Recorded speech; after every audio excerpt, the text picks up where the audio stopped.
take your bread, we take your cup, and we remember that you saved us. The spotless shed his precious blood, and from the sinner's crown love flowed down. In Calvary's shadow, our chains are broken, death be defeated, and we are free. In Calvary's shadow, the darkness trembles. We stand and testify that we are free.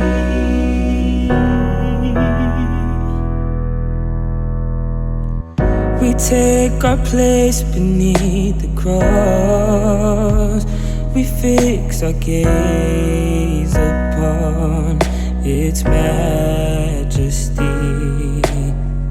The slain Messiah lifted up, that all the world would see his victory. In Calvary's shadow, our chains are broken, death be defeated, and we are free. In Calvary's shadow, the darkness trembles. We stand and testify that we are no higher place than the foot of the cross.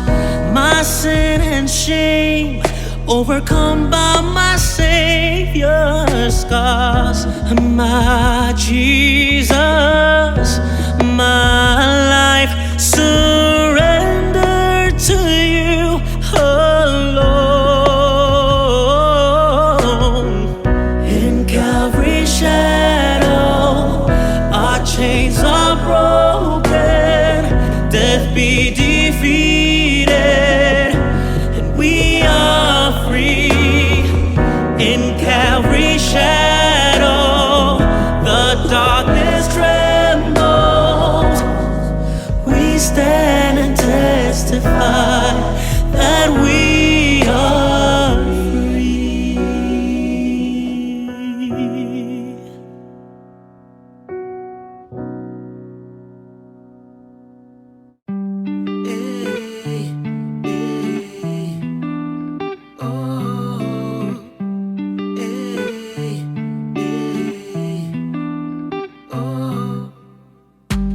I am yours, you are mine. Help me see things through your eyes. I will serve, I will listen to your words.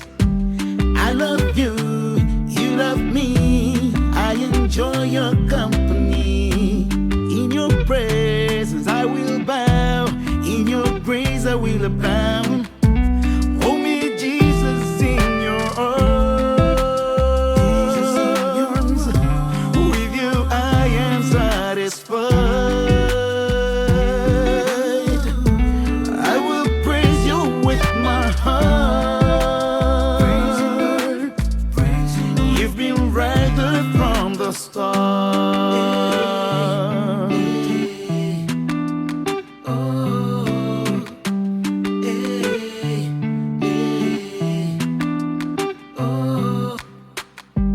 I am yours, you are mine. Help me see things through your eyes. I will serve, I will listen to your words. I love you, you love me. I enjoy your company. In your presence I will bow, in your praise I will abound. Hold me, Jesus, in your arms. With you I am satisfied. I will praise you with my heart. start. It's your love, it's your love, it's your love for me. It's your peace, it's your peace, it's your peace for me. It's your joy, it's your joy, it's your joy, it's your joy for me. It's your love, it's your peace, it's your joy for me.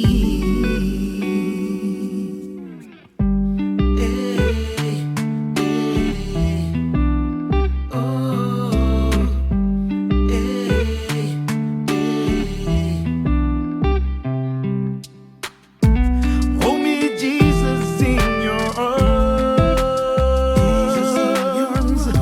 With you I am satisfied. I will praise you with my heart. You've been right there from the start. Hold me, Jesus, in your arms. With you I am satisfied. I will praise you with my heart. You've been right there from the start.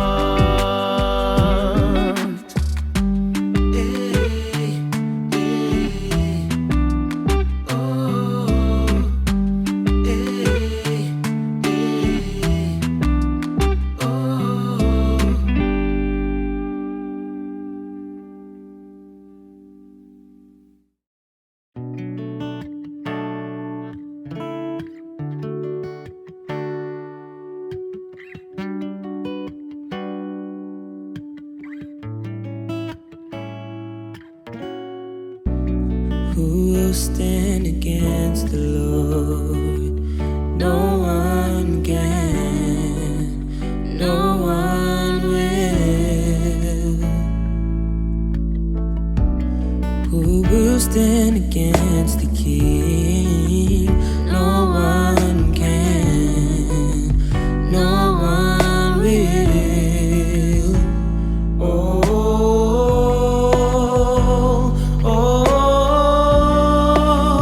Victory belongs to Jesus. Victory belongs to Him.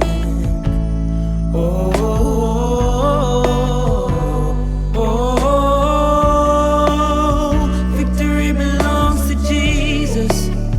Victory belongs to Him. Who will stand against the Lord? No one can, no one will. Who will stand against the King? No one can, no one will.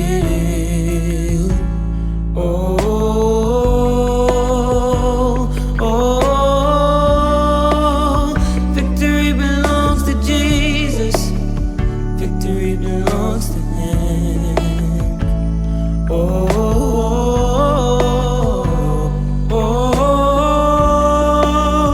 Victory belongs to Jesus. Victory belongs to Him. So we put our trust in You. Yes, we put our hope in You. So we put our trust in You. Yes, we put our hope in You. So we put our trust in You. Yes, we put our hope in You. So we put our trust in You. Yes, we put our hope in You.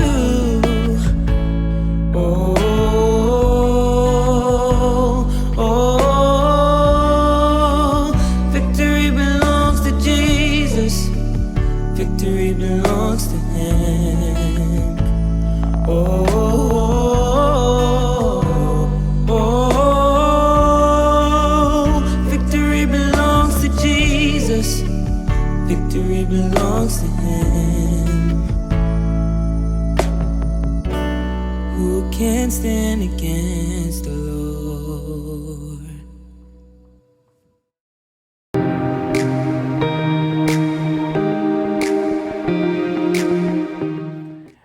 As we continue our series on miracles, we will look at the miracle that happens to a woman when she reaches out to touch Jesus. This miracle is interesting in the context of what we as humans all over the world have experienced over the last couple of years. With COVID running wild, we all experienced a period of isolation, which was very difficult to bear. The bumper-to-bumper traffic at rush hour was non-existent. The restaurants were closed. We weren't celebrating birthdays, weddings, anniversaries, or even attending church and other social gatherings. As people isolated at home, the world we knew came to a halt. Many of us didn't see family for months on end, and so in one way or another, we were all affected by COVID. Some of us even experienced anxiousness, fear, loneliness, and loss, but could you do that for 12 years? What we went through can only give us a glimpse into the experience of the woman with the issue of blood. The biggest difference between our experience and this woman's experience is she would have been in a small minority required to isolate because of her affliction. Unlike us, the whole world around her was in a state of normalcy. The whole world around her was moving forward as if she didn't exist. There were many ailments that made a person unclean, but as a woman, the excessive blood flow made her ceremonially unclean. Any clothes, any furniture, and any person she touched was deemed unclean. If other people touched anything that she had touched, they would be unclean. Not only was she considered unclean, but she probably felt it as well, having to deal with the logistics of maintaining her clothes and linens for 12 years.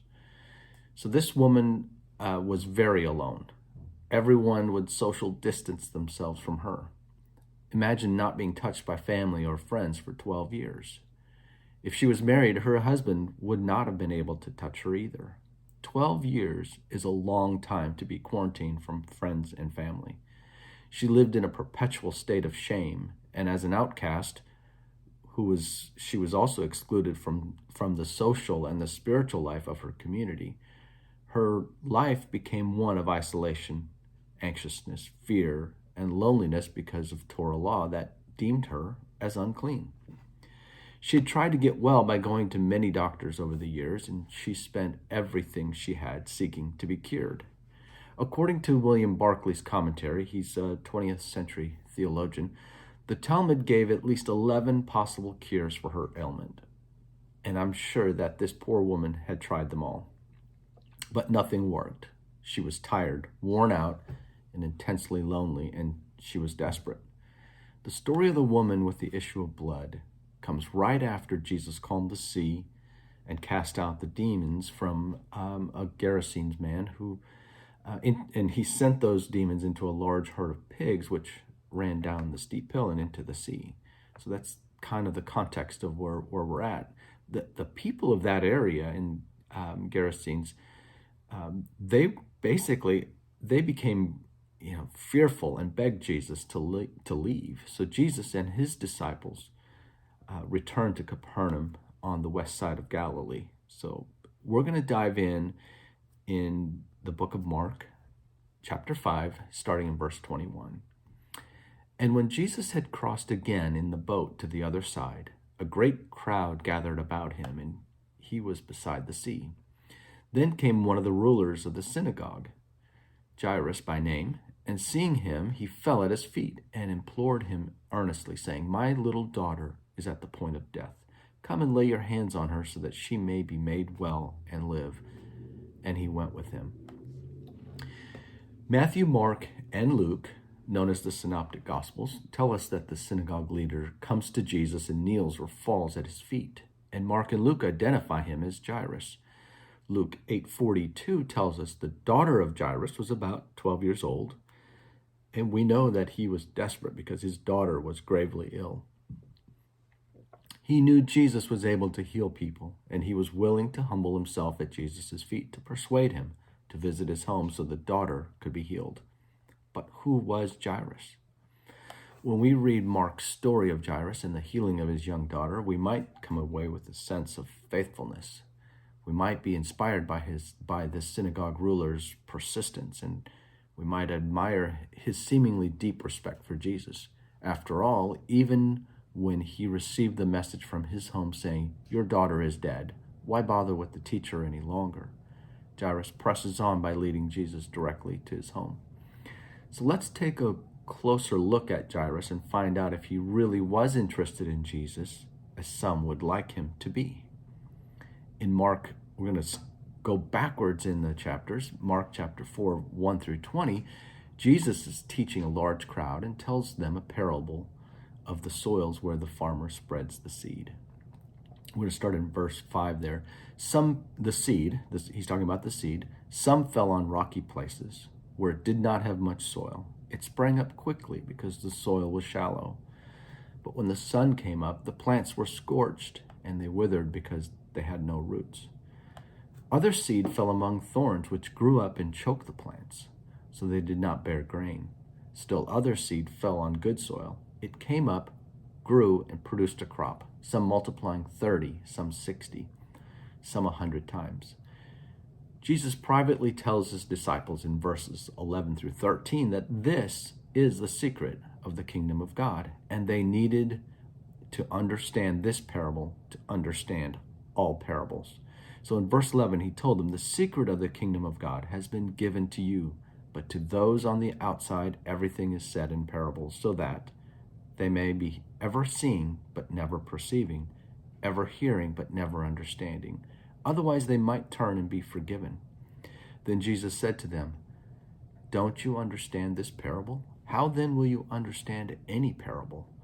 The rest of the story in this story, Jesus goes on to clarify the meaning of this parable to the disciples. The 4 types of soil represent types of people. Hardened. These are closed-minded people and hard-hearted who have made up their minds that Jesus is a liar. Then you have a rocky soil, which is shallow people seeking Jesus for self-benefit, who when they do or do not get what they want, they turn away from him. And you have thorny type of soil, people close to Jesus, and for whatever reason, be it honor, status, riches, attempt to stifle his ministry. And then you have the fruitful soil, or people who hear the word, which is the seed, and let it permeate their entire lives. So to understand which category Jairus falls into, we have to go back again in chapter 3 of Mark to see the actions of the religious leaders. See, back in Mark 3, in the early part of the chapter 1 through 6, Jesus attends the synagogue on the Sabbath, conducts a healing, and it evidently upsets the social norm and the religious leaders. In fact, verse 6 of Mark 3 says, "Then the Pharisees went out and began to plot with the Herodians how they might kill Jesus." Let's fast forward 2 chapters and we see Jairus falling before Jesus, asking him to heal his daughter. Jesus had been teaching the religious leaders, and the religious leaders knew all about him and his message. So which soil was Jairus? We can only speculate because the text doesn't tell us. But he knew the compassion of Jesus, and only he could provide the healing for his daughter. So now we're going to get back to the unnamed woman with this issue of blood and attempt to clarify an issue that I think leave a lot of us dismayed and can even be hurtful to some. Let's look at what the law says. In Leviticus 15, starting in verse 25, "If a woman has a discharge of blood for many days, not at the time of her menstrual impurity, or if she has a discharge beyond that time of her impurity, all the days of the discharge she shall continue in uncleanliness. as in the days of her impurity, she shall be unclean. So let's read Mark 5:25. I know we're skipping around a lot, and there was a woman who had a discharge of blood for 12 years. So we can clearly see that she would have been a person identified as unclean. When we read the law from Leviticus, it is the words impurity and unclean that is troubling to us. This translation to English brings up a lot of confusion, especially when it's used in connection with menstruation, sexual intimacy, and women's bodies. Leviticus deals with this, and in reading it, one will find it is speaking to both men and women. Since God created men and women with natural bodily functions, how then can it make us unclean? It's all an interpretation of the translation. The Hebrew word tuma is translated into English as unclean or impure, and the opposite of tua is tahara, which is clean or pure. There is no adequate words that are able to translate these two Hebrew words, as they are deemed divine decrees for which no reason is given. They are not logically comprehensible like the laws against robbery or murder, or those commandments that serve as memorials to events the Israelites have experienced, like the Passover. So the laws of Tua and Tahara are said to be above human intellect. In a broad sense, Tua is the absence of holiness or spiritual impurity, and Tahara is holiness, life, or vitality. And according to Torah law, death is the principal cause of all Tua. The highest magnitude of Tua comes from contact with the dead body. But the act of preparing a dead body for burial is the ultimate act of purification. Holiness is called life and vitality. Holiness, or Tahara, is that which is united with and emanates from the source of all life, God, the Creator. True union with God, or true holiness, means that one's own independent existence is in a state of nullification to God, or in a state of Tahara. So Tua and Tahara are on the opposite sides of the spectrum. The lowest end of the spectrum is death. The highest end of the spectrum is life, holiness, or united with God. Remember that this is a spectrum, so we have a lot in between the extremes. The status of Tua and Tahara are almost entirely about the temple. They are about our eligibility to enter into the temple. So if one was found to be in Tua, he or she was not able to participate in temple ceremonies. Look at a few of the reasons from Leviticus as to why someone would be classified as Tua, or as we see in our translation, as unclean or impure. So here's a couple of examples here. A man whose seed of copulation goes out of him. A woman menstruating. Men and women who experience abnormal bodily discharge. A mother who just gave birth. So as we study the miracle of the woman with the issue of blood, we need to get a basic understanding as to why natural bodily functions that God set in motion in both men and women cause Tua. With men, it results from seminal emission. Even in the context of marital relations, an inevitable result of seminal emission is loss, a type of death, because this fluid contains a huge number of living cells, each cell carrying the potential for life. They're lost. A woman each month has the potential to create life, and if the egg is not fertilized, there is a destruction of that potential as the unfertilized egg is destroyed and flushed out of the body. It is a normal, regular occurrence and not considered an illness, yet it is connected with the same element of destruction, a partial form of death, and this, too, results in Tua. So this woman with the issue of blood is in Tua as she has experienced 12 years of abnormal discharge, and because of this, she had to live a life of isolation. But God doesn't want people to stay in Tua. His desire is for people to return to a state of Tahara, so they can be in community with Him again. We need to acknowledge that Tua is not a condemnation, and Tua is not sinning. Tua, regardless of how it comes to be, is a temporary state of being that is designed to awaken God's people to return to Him. So now we have that set. Let's go back to the story here. Remember, Jesus had just reached land, and Jairus came and fell at his feet, imploring him to heal his 12-year-old daughter.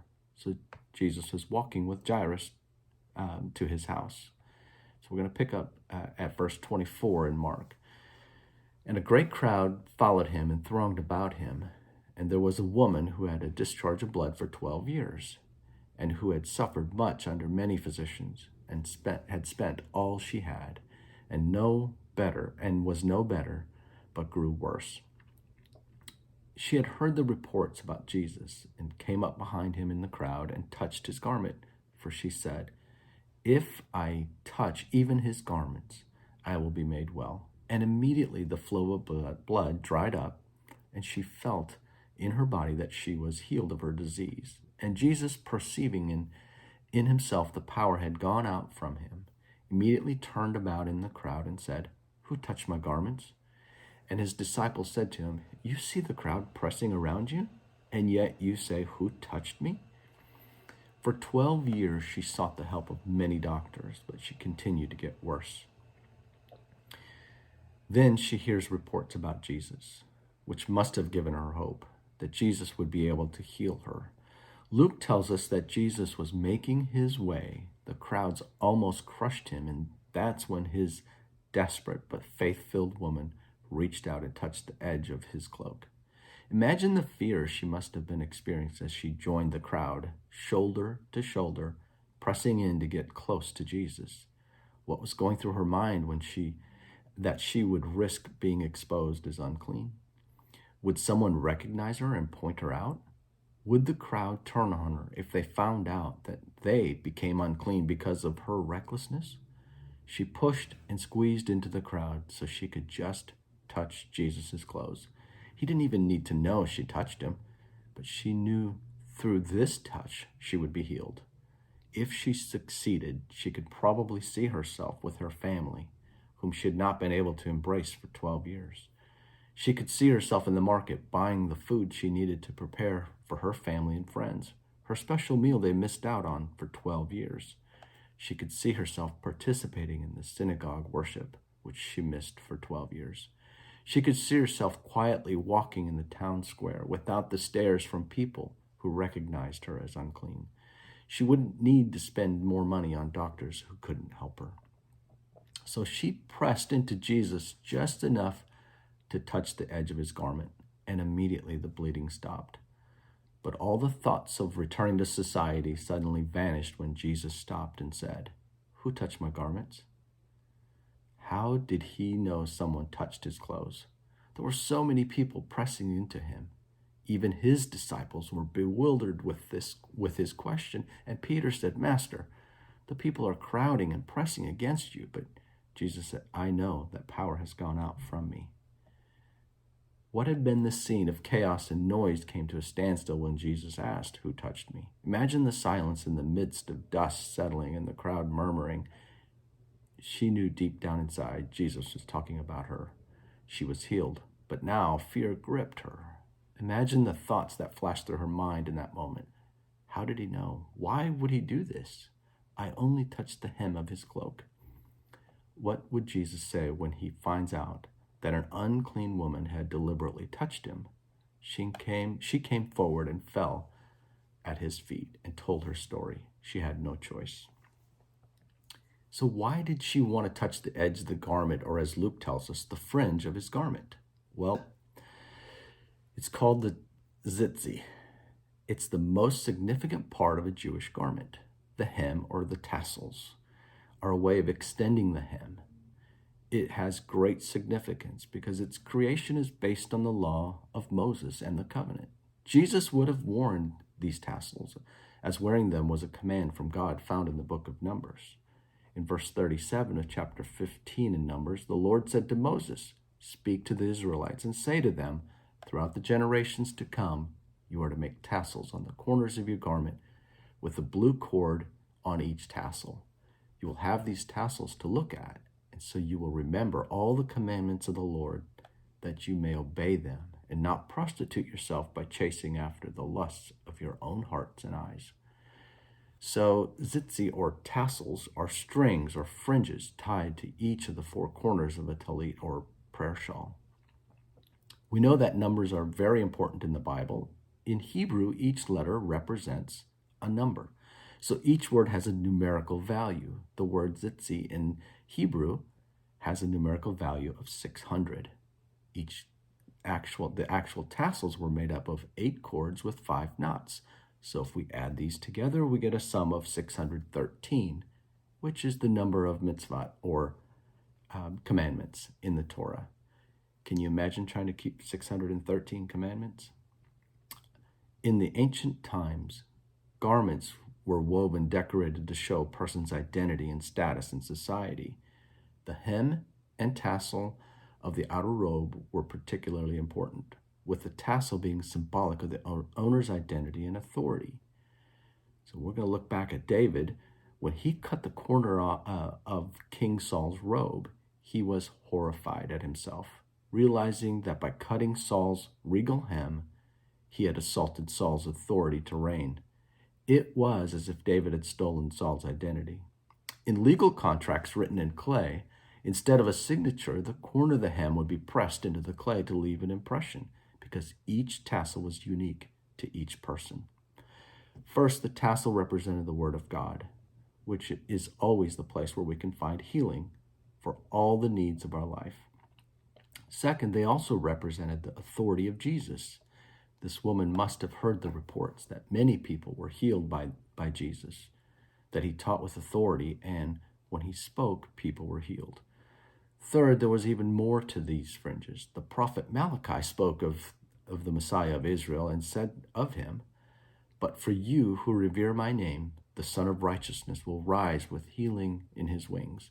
The Hebrew word for wings used in this passage is kanaf, which is a word that specifically means the fringe-like feathers or edges of a bird's wings, not the whole wing. All of us have seen an eagle or a hawk circling in the sky and have seen these fringe-like feathers. Kanaf, therefore, had 2 meanings and could be translated wings or fringes. The woman had heard Jesus was the Messiah, and perhaps she remembered this messianic promise from the scroll of Malachi and thought, if I am to be healed, then it will be found in his wings, his tassels. By faith, she reached out and touched the fringe and was healed. We see this is not the only time healing power was found in the hem. Back in Matthew 14 and Mark 6 tell us about people healed by touching the edge of Jesus' cloak. We'll read from Matthew 14:34. When they had crossed over, they landed in Gennesaret, and when the men of that place recognized Jesus, they sent word to all the surrounding country. People brought all their sick to him and begged him to let the sick just touch the edge of his cloak, and all who touched it were healed. These people were not healed by touching the edge of Jesus' cloak. They were healed when their faith touched the power of God, the one who could heal their infirmities. It was their point of contact to release their faith, to receive a touch from the Lord. So this unnamed woman, she falls at Jesus' feet and tells the truth. And so we're going to pick it up in verse 32 of Mark 5. And so Jesus looked around to see who had done it. But the woman, knowing what had happened to her, came in fear and trembling and fell down before him and told him the whole truth. And he said to her, "Daughter, your faith has made you well. Go in peace and be healed of your disease." The bleeding woman had every reason to be fearful. Among religious Jews, it was and still is considered immodest and inappropriate to touch a man, even one's husband, in public. But even worse, this woman was ritually unclean and could spread her impurity to any person she touched. She could have faced serious consequences for such an action. But because she was desperate, she felt she had nothing to lose. So she took a big risk, and when she touched the hem of Jesus' garment, she was instantly healed. Was Jesus angry with her for touching the hem of his cloak? No. In fact, we can only imagine the warmth, love, and compassion in his voice as he said, "Daughter, your faith has healed you. Go in peace and be freed from your suffering." Did he love this outcast woman? You bet he did. She's the only woman in the Bible Jesus is recorded as having addressed as daughter. Even though Jesus was in a hurry to heal Jairus' 12-year-old daughter, who was on her deathbed, he took the time to take care of the needs of a woman who had been suffering for 12 years with the issue of blood. This woman woke up that morning a social outcast, but after meeting Jesus, she became a daughter of the Messiah. We get a sense of what is important to Jesus in reading Mark 5:35 and 36. While he was still speaking, there came from the ruler's house some who said, "Your daughter is dead. Why trouble the teacher any further?" But overhearing what they said, Jesus said to the ruler of the synagogue, "Do not fear, only believe." This woman, who Jesus had just called daughter, displayed exceptional faith. There were many who were pressing in and touched Jesus as he was walking with Jairus to heal his daughter. But only one had faith to heal her of her sickness. Jesus tells this woman her faith has healed her. He didn't emphasize his power, his or her circumstance, or how the crowd's hopes were there, but he emphasized her faith. Did Jairus have faith in Jesus to heal his daughter, or was it more a knowledge that Christ could heal? The text doesn't give us an answer to this, but we can get a sense there was a lack of faith in the people who came from Jairus' house. Notice Jesus' response as he overheard what they were talking about. He tells him, "Do not be afraid, just believe." The Bible doesn't tell us if Jairus had faith like that of the woman whom Jesus calls daughter, but it does tell us that Jesus went on to raise Jairus' daughter from the dead. So now we see a story of two extremes: a woman who is isolated and destitute versus a young girl of a prominent family. They were both daughters. One was 12-year-old daughter of a wealthy religious leader, and the other was a destitute woman who dealt with the issue of blood for 12 years that Jesus called his daughter. This passage shows us how faith in Jesus can transform fear and despair into hope and salvation. It also shows us the great compassion Jesus has for children and those who are considered outcasts in society. So next time, we're going to look at a miracle that is in all four of the Gospels. With everything that Jesus was dealing with, he still had time to teach and care for the basic needs of the crowd as he feeds the 5,000. That will be the next time.